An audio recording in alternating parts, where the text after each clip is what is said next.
Excellencies, ladies and gentlemen, it's an honor and privilege to address you all at this important 5th United Nations Conference on Least Developed Countries in this beautiful, brotherly state of Qatar.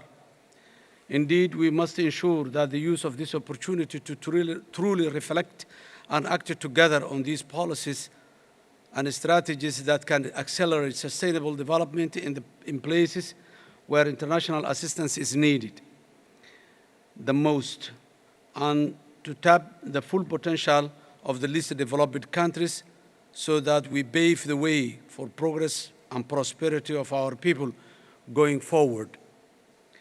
I thank the UN and all its agencies and the State of Qatar for joining forces to deliver this crucial timely global discussion on what must now be a call to action to achieve tangible results in delivering sustainable development in the least developed countries. Accordingly, in this age of global independence and common challenges and opportunities, we cannot and must not leave anyone behind if we are serious about the sustainable development and progress of most vulnerable people in the world today. There is abundant untapped potential in the least developed countries like Somalia, but the challenge remains turning this into progress and prosperity for the people who are among the poorest in the world is standing tall. Excellencies, ladies and gentlemen, historical and modern challenges for development in Somalia, while having a great potential and prospects for development, one of the reasons Somalia has struggled with sustainable development is the legacy of a prolonged conflict and political instability in the past. We are now successfully addressing both through dialogue and ongoing inclusive state-building process. We are also collectively and successfully fighting the last remaining pocket of international terrorism in Somalia and in the region, in partnership with our people and international partners as well. However, our challenges have been compounded by the impact of climate change, which is exacerbating drought and food insecurity.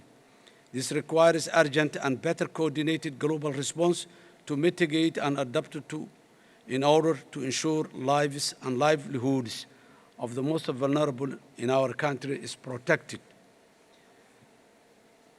The COVID-19 pandemic impacted Somalia heavily, and we learned the centrality of a social protection system to cope with the future global shocks.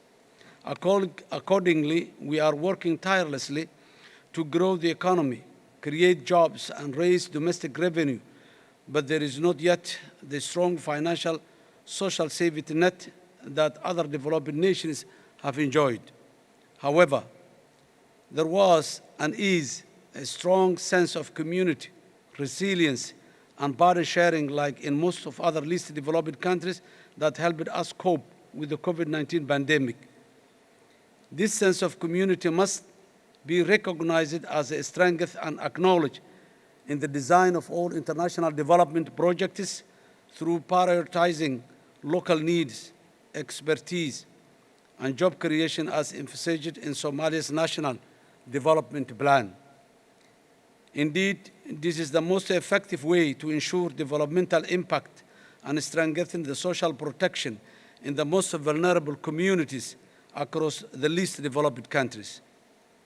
Social protection does not and should not mean handouts.